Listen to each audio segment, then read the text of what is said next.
Hi guys, my name is ALAYNA. And I'm Eric, and today we're going to be learning about face, back, and abdominal muscles. First, we're going to start with the masseter muscle. The masseter muscle is this guy right here. And the action of this muscle is to elevate the mandible and clench the teeth.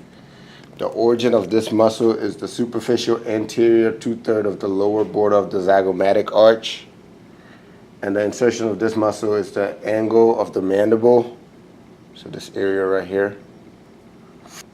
Next, we have the temporalis muscle, which is this muscle right here. The action of this muscle is to elevate the mandible and retract/retrude the jaw. The origin of this muscle is the temporal fossa. So the whole entire temporal bone is covered by this muscle.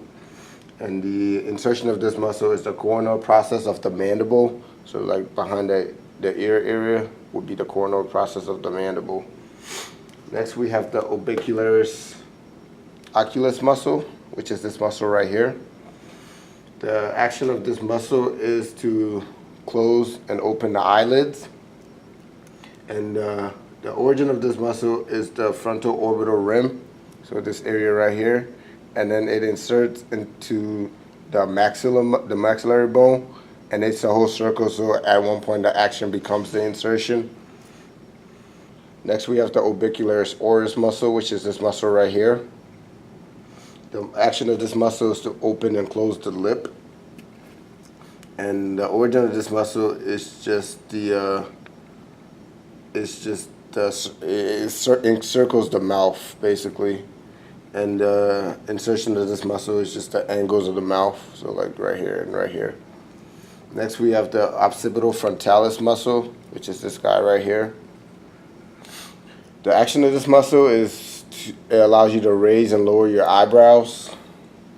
The origin of this muscle is the epicranial aponeurosis, right here. And then the insertion of this muscle is the bridge of the nose, so this area right here. So now we are going to talk about the abdominal muscles, and right now we are going to start with the rectus abdominis, which is this line right here of muscles. The action is to flex the lumbar spine. The origin starts at the crest of the pubic symphysis, and it inserts itself at the xiphoid process in the sternum. And then on the side of the rectus abdominis, we have the external oblique. It contralaterally rotates the torso. It inserts itself at the iliac crest, and it originates from ribs 5 through 12. Deep to the external oblique, we have the internal oblique, which is right here on the computer. It compresses the abdomen and ipsilaterally rotates the trunk. The origin is at the inguinal ligament, which is down here. And then it inserts itself at the linea alba, which is the mid-sagittal line of the abdominal. Deep to the internal oblique, we have the transverse abdominans. It compresses the abdominal muscles, and it originates at the iliac crest, which would be over here. And then it inserts itself at the xiphoid process. Finally, we have the diaphragm, which lines the bottom of the lungs. It assists in respiration. It attaches to the sternum and xiphoid process anteriorly, and it inserts itself into the center of the aponeurotic tendon, which is right here. Next, we have the latissimus dorsi muscle, which is this guy right here. It's also commonly known as the swimmer's muscle. The action of this muscle is to extend, adduct, and medially rotate the arm.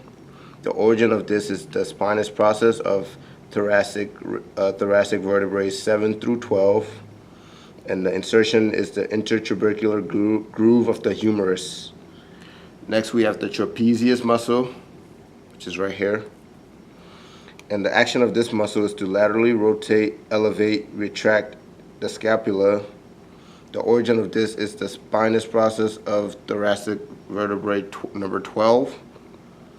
And the insertion of this is the posterior border of the clavicle.